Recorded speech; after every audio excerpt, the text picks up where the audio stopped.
We still do 7 NUFC Matters show a week for free. But if you want to help support NUFC Matters, then there are a few ways of doing it. Hit the like button on each live broadcast and video. This helps the channel grow. Hit the subscribe button and select the all notifications bell so you don't miss a single show. If you want to help us financially, then you can join the channel using this button with the membership starting at $1.99 a month. Or you can drop us a donation in the chat using a super sticker. We're also looking for sponsors.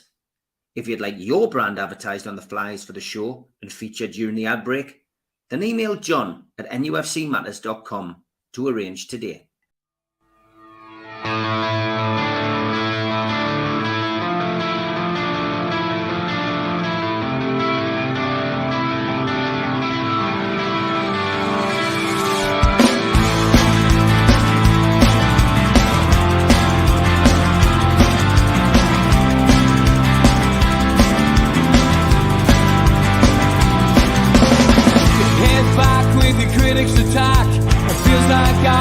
Talking to myself again, but it's the only way you're ever gonna learn. You look back and it's all in the past. I'm dwelling on the thoughts I cannot say to you if I don't say the words that make... Good morning, welcome to NUFC Matters with me, Steve Wraith, and I am delighted to be doing something a little bit different on a Saturday morning, and that is introducing you to Jake Rusby, who is the co-author of a book called Newcastle United Match of My Life. Good morning, Jake. Morning, how are we doing? Good to see you, mate. And to be honest, this has been a hell of a journey, which I've watched with interest. Obviously, tried to help you out when you emailed me many moons ago about an idea that you had to produce this book. And there it is. You've co-authored it with Alex Crook, forward by Rafa Benitez, of course, a very good friend of mine while he was up in Newcastle United. And great to see you've got him involved. But let's go back to the start. I mean, why did you want to do this book? How did it come about? So it's a long story that I'll try and condense. I used to be a journalist. I was a sports journalist and news journalist on the South Coast. So I used to cover teams like Bournemouth, Portsmouth, Southampton, Brighton. And I worked for a news agency. So we did file a lot of copy for the national papers. So like covering, doing match reports. I left that agency about 10 years ago and I moved up to the Northeast. And recently, one of the owners of the news agency was a guy called Pat, who was like a journalistic giant, brilliant guy, and he died. And I flew down to Portsmouth for his funeral, and I met up with Alex, who was the co-owner with Pat of this agency. And we had a big drinking session to celebrate Pat's life. And then it was on the plane on the way home. Because since I left the agency, Pat and Alex had written a few of these Match of My Life books, but they were all about South Coast clubs. They were all like Portsmouth, Bournemouth, Southampton. And on the way back, I just thought, Newcastle's just the ideal club for that. We've got such a loyal fan base. And at that point, it was after the takeover and everything was so positive. So I just messaged him. I got off the plane, sent him a WhatsApp, and I just said, quickie, Newcastle United, Match of My Life. What do you reckon? And he was like, love it. And he messaged the publisher. The publisher said, yeah, as long as you can get the players, as long as you can get, your Shearers, your Ferdinands, we're in. And that was it. And so the journey began just about a year ago. Amazing. Just to come up with that kind of idea to do it. And the players, I mean, getting the players, we exchanged emails. I did my best, but I mean, it is difficult, isn't it, to get into contact with players for starters, especially modern day players.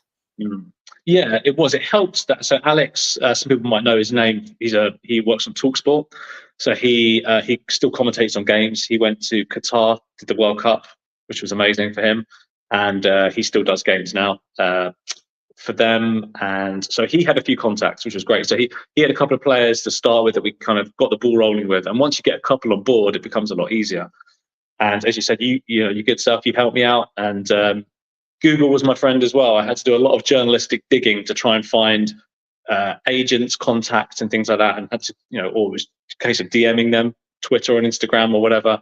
And the thing is, when you do that, it seems a lot less professional. And a few players were just, I think, kind of saw the message and were a bit like, I'll leave that. But then, as you said, as you get more players involved, it becomes a lot easier.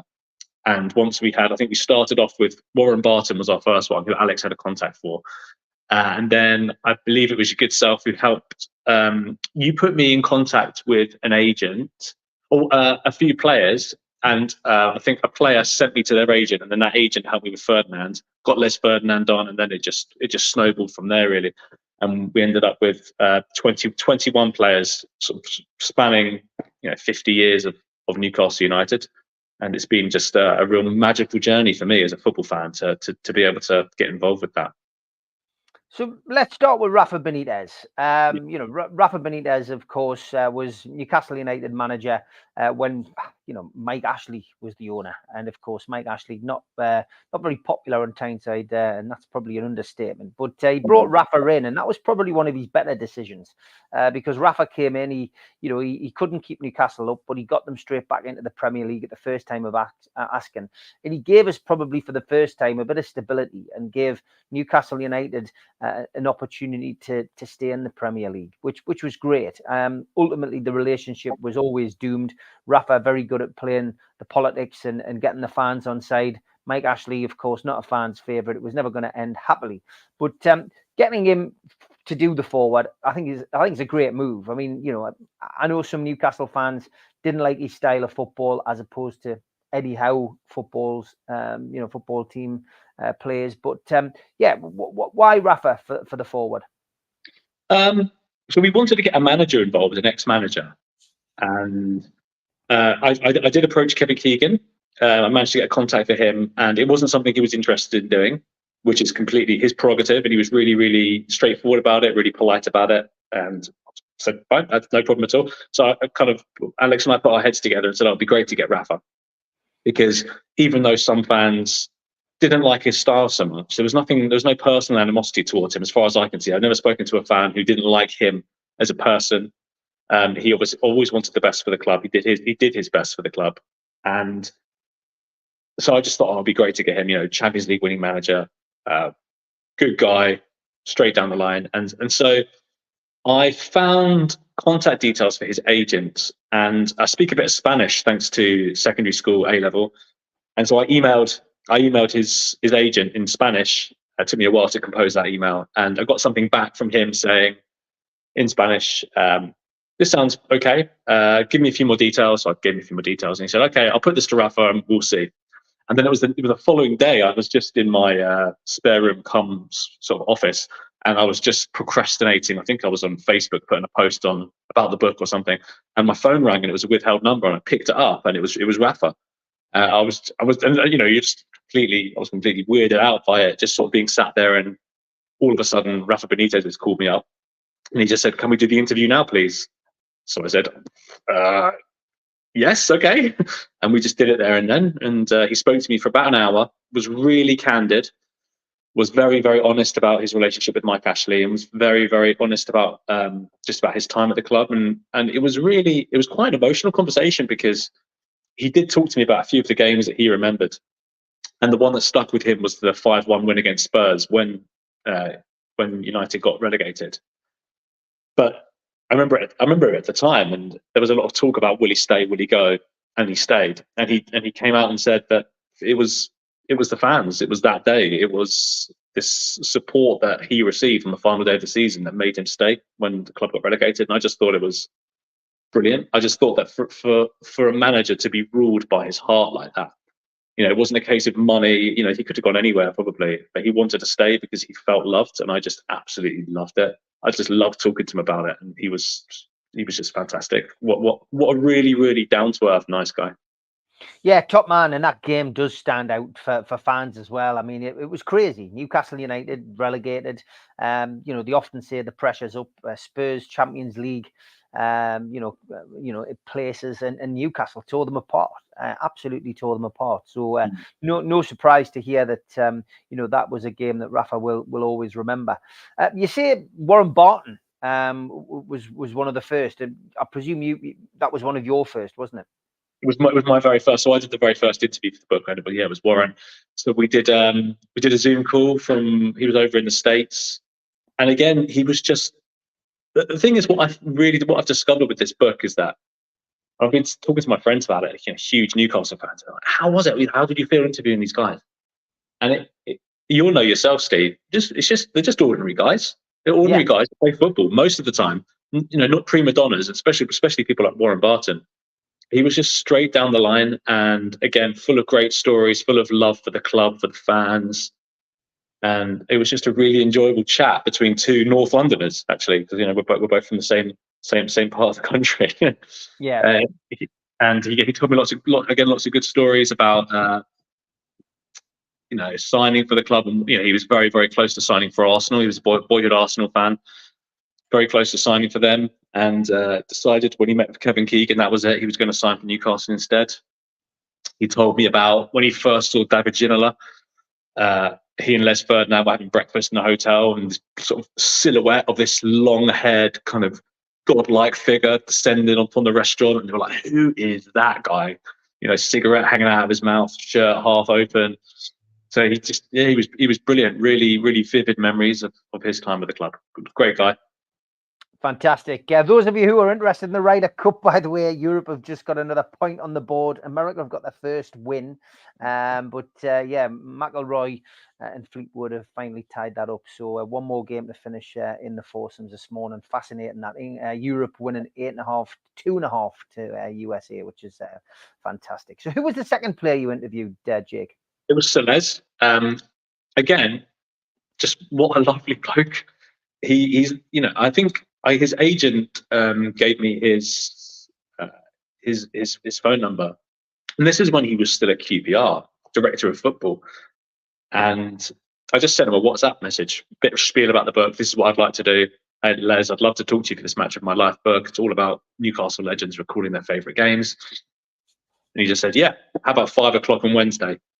Just straight away replied, and I said, "Great, perfect." Sent him a Zoom link, and that was it. He just gave me all the time I needed to do it. And even since then, when I've sent him a link to the book to pre-order it, telling him that it's available to pre-order, or giving him an update for who we've got, he's responded. And I think that a lot of players maybe wouldn't. He's just a really straight down the line guy who gave me all the time that I needed when he was in a really high pressure job. I think QPR were really in the doldrums when he was at that point, and he's since left. But he just couldn't do enough.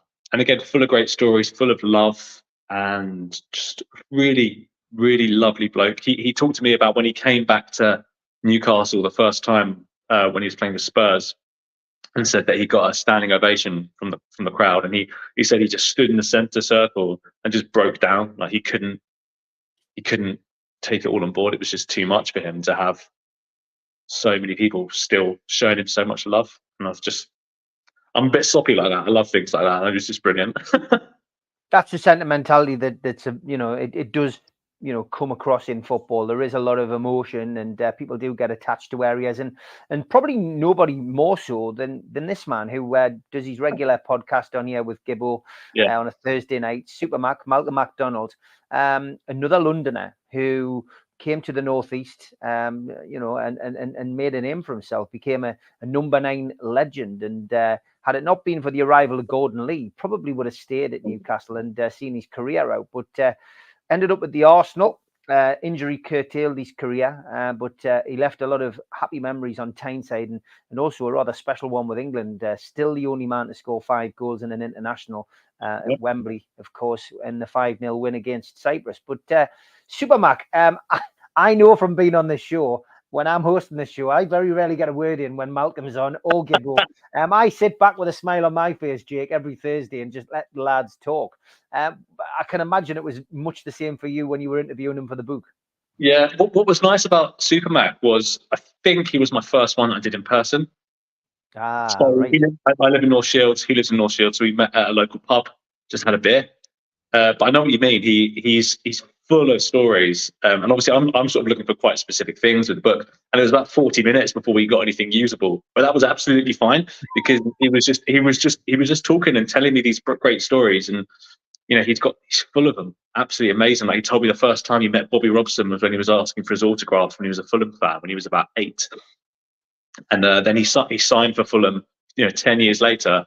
And Bobby Robson was sort of, he signed the contracts and everything. And Bobby Robson looked at him and went, oh, I remember you. I remember you. So you remembered him from when he signed an autograph for him when he was just a little boy. And again, yeah, full of stories. His game was his debut, unsurprisingly, which I'm sure he's spoken to you about, the 3-2 win over Liverpool, when his chant was born.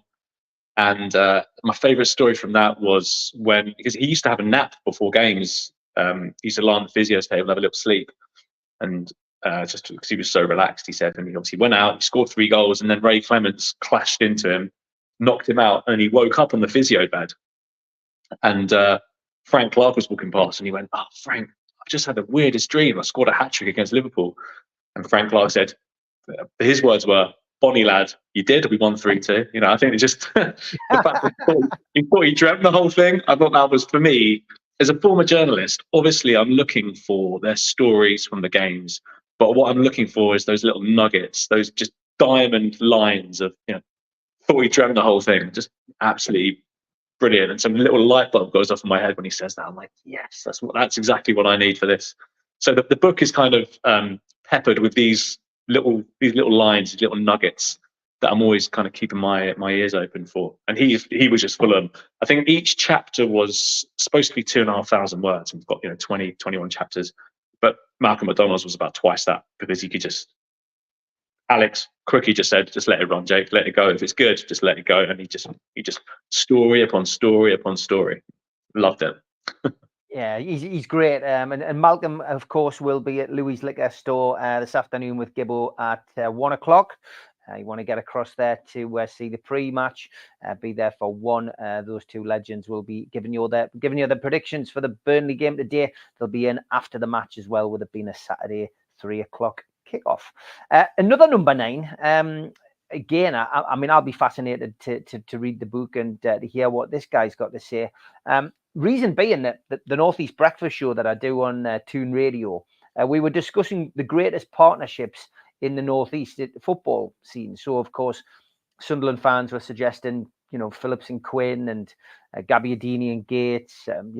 Newcastle fans, though, were going down the McDonald Tudor route, the Shearer Ferdinand. But one that I chucked into the mix was Papasisi and Demba Ba, because it was probably it was the strangest partnership, one which you never thought would gel. Again, in the Mike Ashley era, a time when Newcastle fans weren't at the best of fettle. They weren't enjoying the football. They weren't enjoying the ownership. But Alan Pardew gave us a little bit of sunshine. We didn't completely trust him, but he got us into Europe, and these two played their part along with the likes of Johan Cabaye in midfield. But Papasisi.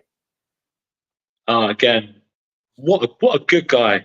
What a lovely man. I spoke to him again about 2 hours on Zoom, and we started talking about his goal against Chelsea. Although I was quite keen to talk to him about the first goal against Chelsea as well, which was also an absolute screamer. Speaking to him about that and how that made his name. And again, he was so gushing about the club. He was just full of love, saying, I'm a Geordie man at heart, and all these kinds of things. And brilliant storyteller as well. He told me when he signed for the club, he's actually, talking of Pardew, every player that I've spoken to who played under Pardew had only good things to say about him, which I think he's got a bit of a mixed reputation with Newcastle fans and fans of other clubs, Southampton and others. But his man management, from what I can tell from speaking to these players, was second to none. The things that he would do for them, the way that he knew them, he was very, very good with that. But he told me when he signed, and he told Alan Pardew asked him, what number do you want? And he went, "Boss, I want the number 9." And he was in his office, and he said, Happy said that he had like a member of staff behind him, and he went, he wants the number 9. And he went, "Wait a minute, let me show you something." And he got a projector screen down, opened his laptop, and showed him a compilation video of Alan Shearer goals. And Cisse said that he didn't really know who he was, and he was like, I think his words were, "All of a sudden, I'm seeing this guy, bam, goal, bam, goal, bam, goal." And he said he closed it, and Pardew said, "Do you still want the number 9?" And he said, "Oh, boss, I want it even more now." And I think that I love that, and I think Pardew really probably appreciated that. This guy wants to make his name. He wants the pressure of the number 9 shirt. So that was brilliant. I love that story from him. And he talked about Demba. He talked about signing for the club and how he was very close to signing for Bayern Munich actually before he came to Newcastle. And they wanted him to sign before the African Cup of Nations, and he didn't want to do that. He wanted to go to the AFCON and help his team. But then he went to the AFCON. Just before he went, he'd signed a pre-contract with Newcastle. Went to the AFCON, he didn't really play. And he said to his one of his teammates afterwards, he said, all the goals that I was going to score for my nation, I'm going to score for Newcastle. And obviously he hit the ground running, didn't he? I think he scored 12 or 13 goals in his first 14 games or something like that. I can't remember the exact figures. Yeah. But I love that. And we've also got quite an emotional part of the book where he talks about Che Tiote, because they were best mates. So he talks about his relationship with him. He talks about finding out when he died and his reaction to that. And so that was really really eye-opening as well, and quite an emotional thing to discuss with him. Yeah, I can imagine. I mean, that period, the 14-year period in Rashley is one that we look back on and just think, thank the Lord we're out of that now. But there were some good players, there were some good ones. And good to see there's another couple that you've interviewed. We'll start with this guy, Jonas Gutierrez, and Spider-Man, as he was known. And I remember when he first signed, we were told about this celebration that he was going to do where he'd be pulling his mask out of his shorts and putting it over his face. And I mean, he became a cult hero amongst the supporters. And of course, that goal is synonymous with his time on Tyneside. The fact that he scored the goal that kept us up, and the celebration was slightly different on that occasion. But yeah, Jonas, I mean, I can imagine the emotion that he must have had because of the way that he left the club. He had a health scare, of course, and then ended up in a wrangle with Newcastle United, and the way that he was kicked out of the club. Not a pleasant end, but a wonderful player and a wonderful story, I'm sure. Yeah, and it hasn't tainted his opinion of the club. Obviously, with the hierarchy he had issues with, but he's still got a lot of love for the club. And for me, Gutierrez was the guy from the start that I really, really wanted to get, because as a football fan, his story transcends football. It's just phenomenal. And it took me so long to get hold of him. I had to go through agents and things like that, and I eventually got hold of his number. And I got his agent's number, and by that point, I was also in touch with Fabrizio Colaccini, another good guy. I did the interview with Colaccini and said, I'm trying to get hold of Gutierrez, and I'm not able to get him. And he's like, really? Give 1 minute. And he picked up his phone, and they're still great mates. And he just messaged him going, speak to this guy. He's fine. But then, and then I got back in my car and I got a message from Gutierrez just there and then. So Colaccini really helped me out with that. He was such a good guy to talk to again. Really open about his health, and really had a lot of thanks to give to the fans for helping him get through it, the support that they gave and the welcome back that he got, and how much he remembers about that. He talked about this again, the Spider-Man celebration. He told me how he came up with that, which I thought was quite cool. He went to the cinema when he was playing for Real Mallorca, and he went by himself, and there was a little boy who got to sign an autograph, and he said, next time you score, can you do a good celebration? So do something different. And the film that Gutierrez had gone to see was a Spider-Man film. So that kind of lodged it in his head. And so that's why, from then on, he became Spider-Man. He was magnificent to talk to, and full of love for the fans, full of love for the club. And to talk to him about that goal, it's so special, isn't it? I bet you've got some incredible memories of that going, because that was it, wasn't it? For him to come full circle, for him to get that scare in 2013, and then three-ish years later, he's scoring the goal to keep Newcastle up. And he talked about that celebration as well, about how it was basically to the board, and how it was kind of, well, what have you got to say now? You still want to sell me, kind of thing. So that was, very, very, very good interview. Absolute pleasure to speak to. You mentioned Colaccini, so we'll move to him now. Fabrizio Colaccini, one of the rare signings under the Ashley era, where he actually spent a great deal of money, and it was probably Ashley's Ashley is the owner, is probably one of his best buys. It was one of his early buys. He had that cult song, which I won't attempt to sing this morning. I'll keep my voice for this afternoon. But yeah, I mean, Fabrizio Colaccini, another player who in that period of time, did play well and became a bit of a terrace hero. Yeah, well, he could have easily have left when Newcastle got relegated. The options were there for him, but he wanted to pay the fans back. He felt like it was his duty to get them back to where they belonged, and that's the same for for Jonas as well. And yeah, so again, a really, really good guy. I tried to get hold of him for ages. He's in Argentina, so I was trying to set up a Zoom interview. And then one day I got a message saying, "Oh, Jake, I'm in Newcastle. Do you want to come to my house?" It's like, yes, please. I think I will. So I went over to he's got a house that he rents out in Jesmond, and he was renovating it. So I went and chatted to him again face to face, which makes a big difference to be sat in someone's presence. It really helps. And yeah, he's more than earned that reputation of being a hero on Tyneside. Twice in the PFA Team of the Year. So dedication to the club, skippered them, just world class player in my opinion, and a world class guy. And the game that he did was the 4-4 versus Arsenal, which was we kind of at the start of this had a list of games that we wanted to get ticked off, because there are certain games that you have to have for this book, because it is each player's got one game, but around that they talk about their time at the club and other things. So we were desperate to get that 4-4. So he was perfect for that. He had a great view of Tiote's equaliser. Had plenty to say about Joey Barton, scored twice that day, and was a really, really cracking interview. Actually, really nice guy. Even though there's a bit of a language barrier because English is the second language, but we got there. We got there. Good stuff. Okay, we'll have a quick break. Here's the ad. A big thanks to all our sponsors: Skips and Bins, telephone 0800 25 45 25 3, email inquiries at skipsandbins.com, website www.skipsandbins.com, easy contract free and pay-as-you-go waste collection. A big thanks to Mr. Vicky's Sauces, handmade in Cumbria. You can order yours today by emailing info@mrvickies.co.uk or telephoning 01768 210 102. Or go to the website, mrvickies.co.uk. A big thanks as well to United Group Travel. They are a UK coach holiday firm based in Morpeth. For just £30 deposit, you can book a trip across the UK.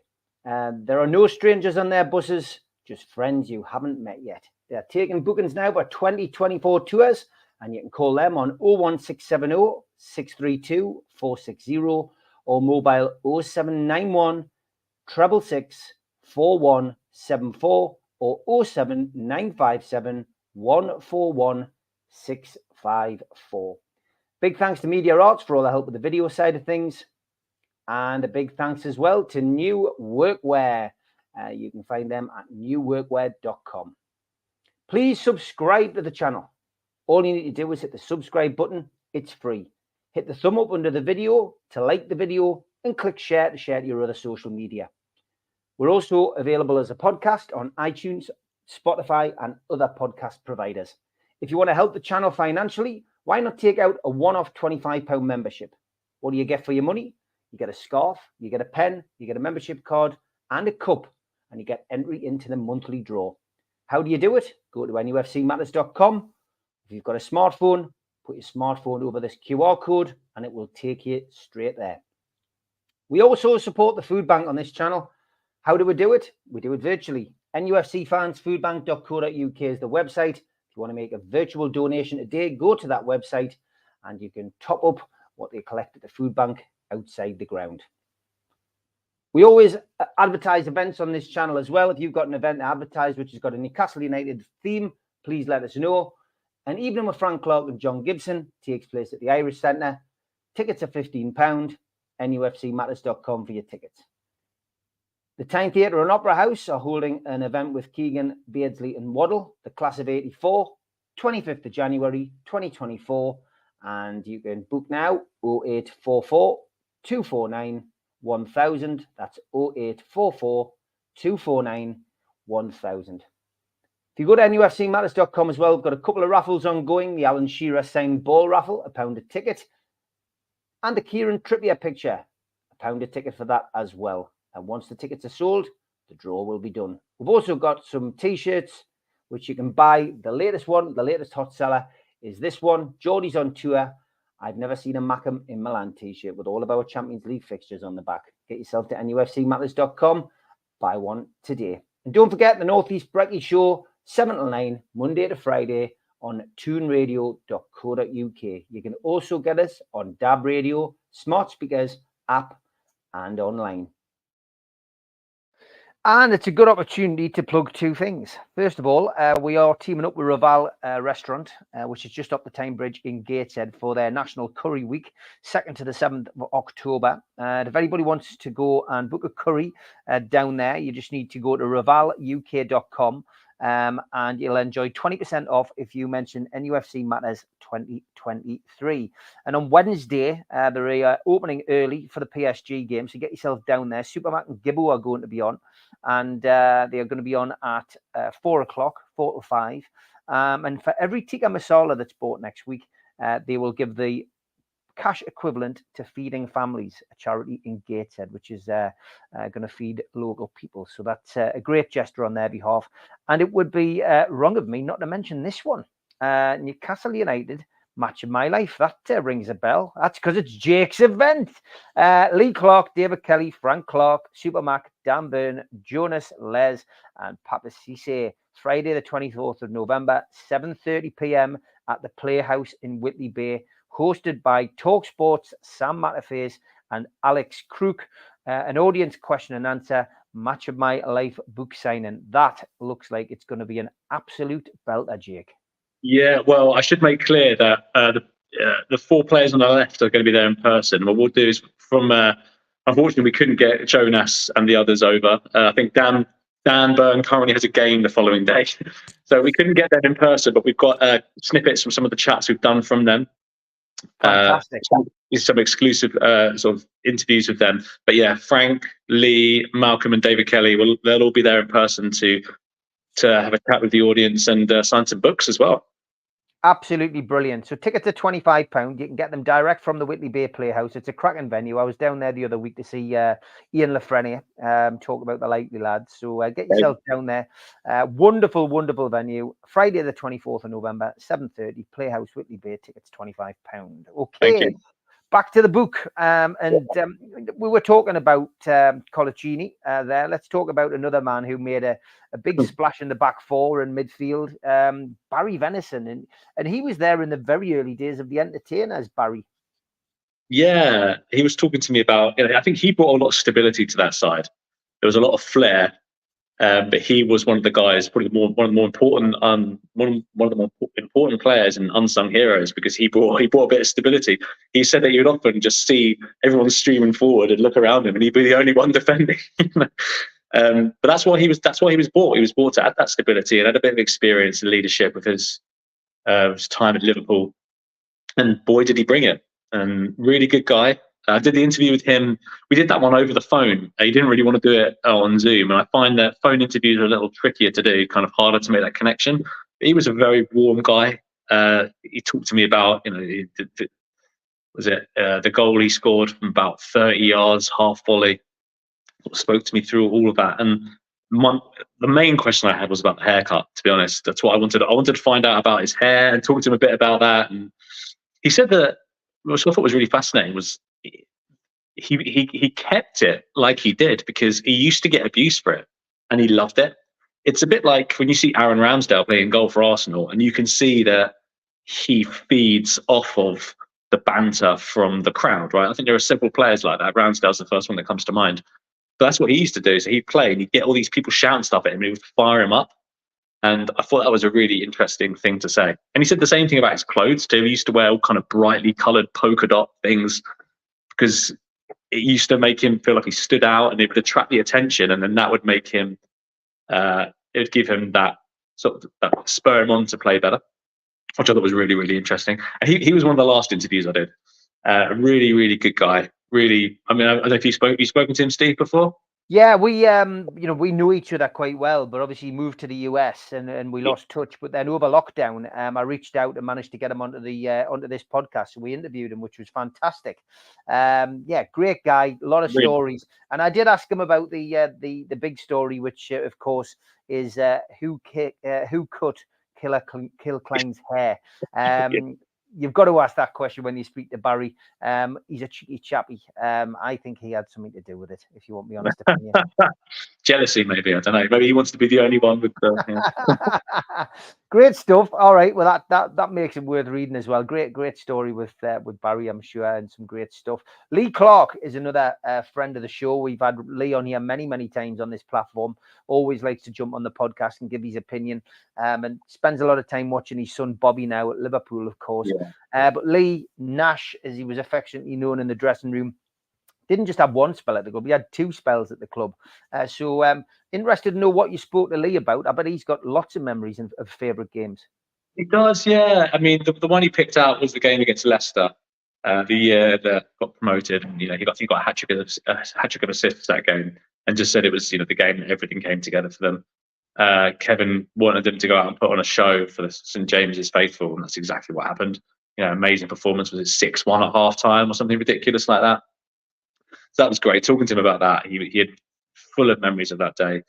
But one of the more interesting things to talk about with him was the fact that he went from the terraces to the pitch. This is a supporter who achieved every fan's dream by working his way up to the Newcastle United first team, and he talked me through that whole journey. Was really interesting. From I think he said he was playing for his school team, which was an under 11 side. He was playing when he was something like 6 or 7, and they used to have to put his name down on the team sheet as someone else, so they didn't give away that he was this little kind of kid in year 2 or year 3.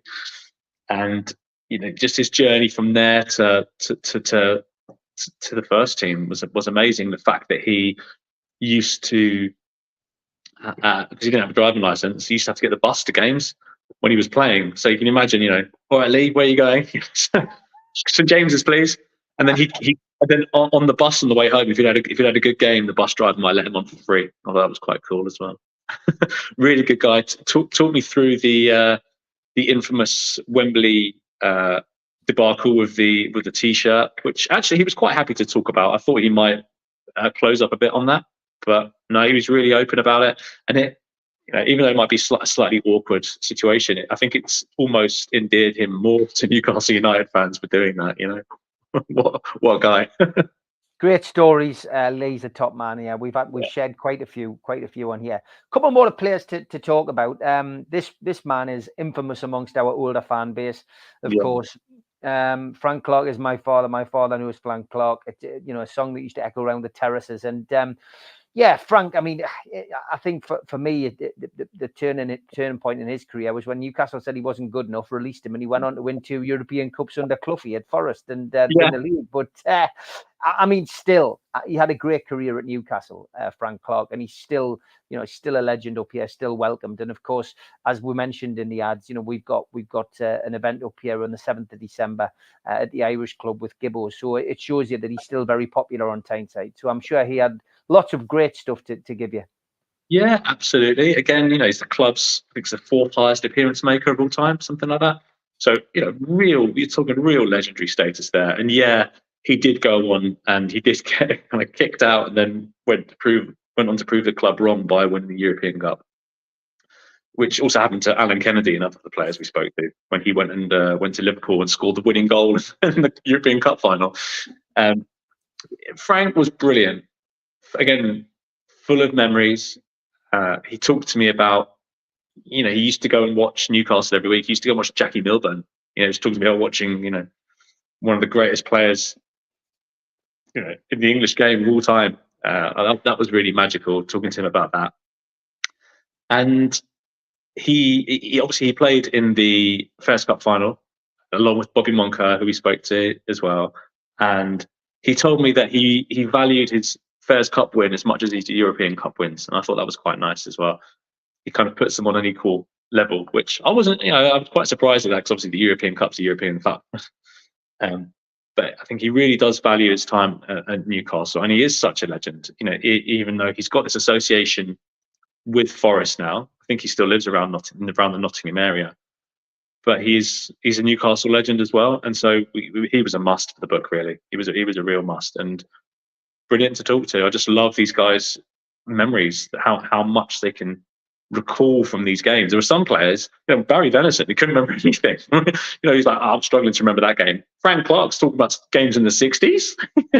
Absolutely incredible. I'm sure he'll be fantastic at your event. I know you've done a couple of things with him, haven't you? And I'm sure he'll be brilliant at ours as well. And I want to ask him if he can remember that Malcolm McDonald story as well, when Super Mac woke up on the physio's table.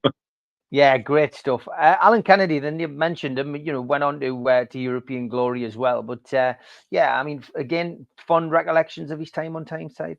Well, he was really interesting because his interview was different to everyone else's. And the reason was because the whole thing felt like it was quite, I'm not going to say negative, but he obviously enjoyed his time there. But he had a lot to say about the board at that time. And he was pretty scathing about them. Never about the fans or anything like that. He was really, he talked about the game that he did was the cup final loss against Liverpool. And although it's laced with negativity because of the fact that the team just didn't show up, he talks a lot about the fans and how the fans were mixing with the Liverpool fans and there was no trouble and all that kind of stuff. So that was nice. But yeah, he was really, saying that the club at that point were just out to make money, out to sell their best players, and that's what they kind of did with players like Super Mac and with him, where they were looking to nurture the players, bring them on, and then make a profit for them, and that's obviously what they were doing at the time, and it's a bit of a shame, really. So he does have that slight different flavour to his interview, but that for me that was no problem. I kind of got to the end of it and thought, well, that was really, really different. It was very, he was a bit dour for quite a lot of it. I think, but do you know what? It's really interesting because it gives a whole different perspective on that time. And I think things were quite negative then. He was saying things about how the fans weren't given what they deserved. He thought that the board just weren't that interested in winning things. And they got to 2 cup finals, but to the League Cup final as well against Man City, which they lost. And he felt that the board felt that was good enough, and he didn't. He wanted more. He wanted to be sort of pushed and to feel like he was at a club that was trying to push on. And obviously that was the state of the club at that point. So that was a really interesting, eye-opening interview. Actually, another really good guy who had plenty good stuff to say about the city and the fans, but the board at the time he was not happy with. Yeah, okay. Bob Moncur, Newcastle United legend, skipper of the '69 Fairs Cup winning team, and still an icon at the club today, and still working at the club today. Entertains players coming in, club ambassador, if you like. But Bob Moncur, what a great name to have attached to Newcastle United. Match of my life. What a guy. I went to his house in Gateshead and sat down with him and his wife. I took him a slice of cake. I did a bit of baking with my son. So I was like, we're not paying anyone to do these. So I just thought, I've got to sweeten him a little bit, show him I appreciate it. So I turned up with a couple of slices of Victoria sponge, and we had them over a cup of tea. And he was great. Just chatting to him in his living room was very surreal. And he still had his shirt from the game, from the cup final in '69. So he got that out and showed me that. I was like, oh, this is amazing. And again, just full of stories. Everything he said was a line pretty much for me. It was just absolutely mesmerizing to him. Talk about just the names he talked about, whether it was like Brian Clough or Jackie Charlton or Matt Busby. To be in the presence of someone who's got these sorts of associations was just phenomenal.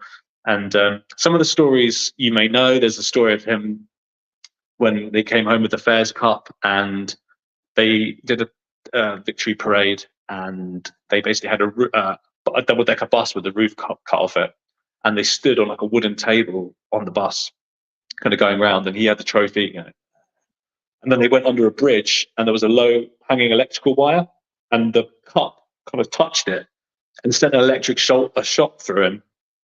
And if it wasn't for the wooden table underneath, it probably would have killed him, because the wooden, obviously the wood stopped the flow of the electricity. And he couldn't get on the floor and took the cup down. There was a big black mark from where the from where the cup had touched the electrical wires. So I thought that was like absolutely a brilliant story. You know, obviously scoring 3 goals across the two-legged final, talking to me about that. And again, he can remember so much of those games. And the aftermath. He's got a little mini Fairs Cup, which has kind of got a few dents in it, and he showed it to me. I was like, "Oh, what are these?" And he said, "Oh, yes, because my kids used to use that as a post when they were playing football in the living room." What? Absolutely amazing. Again, really good guy. Talked about signing for Sunderland and how that went. And now he did a live signing on TV, didn't he? And felt he got a little bit stitched up with that. And discovering Peter Beardsley when he was manager of Carlisle, he said that he found Peter Beardsley. Scouts found him, brought him over, and he was trying to get the signing of Peter Beardsley past the Carlisle board, and he had to really work for them to pay another professional player. And at that point, what they did was they would have to find lodgings for them. So in this meeting of the board, one of the board members said, "Where's he going to live? He's got nowhere to live. We're not going to pay for him to live somewhere." And he was like, "Oh God, what am I going? Oh, he can live with me. He can live with me." And so he went home that night, and his wife Camille said, "Oh, how did the board meeting go?" And he went, "Yeah, it went well. We've got a lodger." Peter Beardsley came and lived with him for like a year. Just like absolutely just phenomenal. Just literally story after story where I'm just sitting there, just my eyes lighting up with these amazing tales. So he was a brilliant guy to get involved in. Really loved speaking to him. And obviously these are just the guys I've spoken to. All the ones we're talking to. Obviously my colleague Alex has done another 9 as well. So he got to do the. He said he'd take Shearer. He did Shearer. I'm just looking at the list that you sent us. You got the big guns. You got Alan Shearer. You got Dan Byrne. Yeah. Nobby Solano. Shea Given. Tamuri Ketspire. Rob Lee. I got Rob Lee. I didn't. Oh, you got Rob Lee. Okay, so tell us. Did he do Stephen Taylor and Nikos Dabizas as well? He did. Yeah. I mean, to be fair, he had a kind of relationship with some of them already. So he did know. So, for example, he knows Shea Given, I think, through TalkSport, and he's met Shearer a few times doing the media thing. He did Shearer in Portugal on a golf course. I didn't get anything like that. So he was in Vilamora, and Shearer was over there at the same time. So he did him before a round of golf. That was quite good. Very nice. He knows Dan Byrne from his Brighton days as well, because Alex still works on the South Coast, still covers Brighton. So he knew Dan a bit, so he did him, even though I offered. But yeah, Shearer obviously was the guy we had to get, and we had to do a bit of chasing to get him, but eventually we did, and he was brilliant. Again, came out with some really interesting lines as well about his time at the club, and a couple of things which I think are new as well. So that'll be a good thing hopefully for people to read and find out about in the book. The Peter Beardsley story is interesting as well, because whenever I do a talk in with Peter always recalls his time living with Bob and Camille, so it's a really interesting story that, so I'm looking forward to reading the flip side of it. But Rob Lee, again, somebody we work with on a regular basis on the after dinner circuit. The only man in recent times to score a goal at Wembley for Newcastle. Hopefully that's going to end soon. But which game did Rob pick out? So he picked out the return to Europe, UEFA Cup, the 5 Royal Antwerp hat-trick of headers. So that was really good. There was lots of things we could talk about around that, and obviously it's quite current as well. What with Newcastle making another similar return this season to Champions League, that was excellent. Talking to him about that, and he obviously spoke in detail about the game. Spoke a lot about Pavel Srnicek, who had a great game actually. That game, a lot of people probably don't remember it because Rob Lee scored a hat-trick header, so he gets all the plaudits. But Pav had a great game then. He had loads of good stuff to say about Pav. And he did talk about Wembley as well. He talked about the game against Chelsea. He scored, didn't he, the 2-1, and felt like whoever won that would have won the FA Cup. And so it turned out, because they went on to beat Villa in the final, I believe. Yeah. He talked about the 2 Wembley losses against Arsenal. And what was interesting about that was I didn't realise was that obviously the opposing captain was Tony Adams. So Rob Lee's captaining the Tyne and Tony Adams is captaining Arsenal. I didn't realise they used to go toe to toe in the same Sunday league, like back when they were little. They're from the same part of London, and he was saying that he used to know Tony from back in the youth game. So it kind of, again, coming full circle, going all the way from being 16, probably younger than that, maybe 15, 16, playing for their youth teams, to all the way up to the FA Cup final, the biggest domestic game in football, really. And so that was really good. And he was, again, very, very honest, really, really open man, as you'll know, full of stories, cracking guy, just brilliant. And to talk to him about his time at the club and signing and his love for Kevin Keegan, the fact he had Kevin Keegan's posters on his wall when he was little, and then Kevin Keegan's going out of his way to sign him from Charlton. It's brilliant. Again, full of great tales. Great stuff. Newcastle United, Match of My Life by Alex Crook and Jake Rusby. It's coming out when? So it's coming out in about 4 weeks. It's end of October. I think it's 23rd. It'll be out. Available to pre-order on Amazon and all the other usual places. It'll be an ebook as well. I'd love for it to be. Someone asked me if it would be an audiobook, but if it was going to be an audiobook, I think I'd need the players, because it's all written in the first person. It's all first person interviews. So really, you'd need the players doing it, and that might be a bit tricky to do. Unless I can get someone who can do impressions and they can do each single player do them saying it. I don't think it will work so much as an audiobook. But yeah, it should be really really interesting. I really hope that Newcastle fans enjoy it. I've certainly loved putting it together. And for me, it's not like it hasn't been. It's never been never been a money making thing or anything, because you don't make a lot from writing books. You're probably aware of Steve. It's not the sort of thing you get into for the money. For me, it was just, do you know what? I really wanted a football based project to work on, and it's something that came to me when I was hungover. And the fact it's got to this point where I've seen the full manuscript and it's nearly in my hand. It's just it feels incredible. Fantastic. And let's remember that there is an event coming up as well. Toon legends are going to discuss their favourite games and lift the lid on St James's Park live. Friday the 24th of November, 7:30, Whitley Bay Playhouse. Tickets are £25, direct from the theatre, and it's hosted by TalkSport, Sam Matterface and Alex Crook. There will be an audience Q&A, Match of My Life book signing, and there'll be live appearances from Lee Clark, David Kelly, Frank Clark and Malcolm MacDonald, and there'll be interviews from Dan Byrne, Jonas, Les and Papa Cisse. So get yourself along to that. It's going to be a cracking event, and don't forget to pre-order the book, Newcastle United Match of My Life, just as Europe get another point in the bag. 9.5, 2.5 to Europe in the Ryder Cup. A good afternoon this afternoon, and we could have the Ryder Cup in our hands by tonight. Never been known. Jake, absolutely fantastic to get you on, mate. Very best of luck with the book, and look forward to seeing you at the event, mate. I just need a quick prediction from you for today's game, because Newcastle taking on Burnley at St James's Park. What's your prediction for today's game, mate? Home win. It's going to be I just think they've turned a corner now. I think it was obviously a bit of a slow start, but teams have slow starts. I think that's the way it goes. And coming off the last few games, the 8-0, a point in the San Siro, fantastic. I just think that they've got the impetus now. I think they'll go. I think 3-0 home win. Great stuff. That's what I've gone for, mate. That's what I've gone for. Yeah, fantastic. So let's hope we're right. Great to have you on, mate. Best of luck with the book. Best of luck with the event. Thanks for coming on the podcast. Thank you so much. It's been a pleasure talking to you. Thank you. Take care, mate. Bye-bye. Thanks.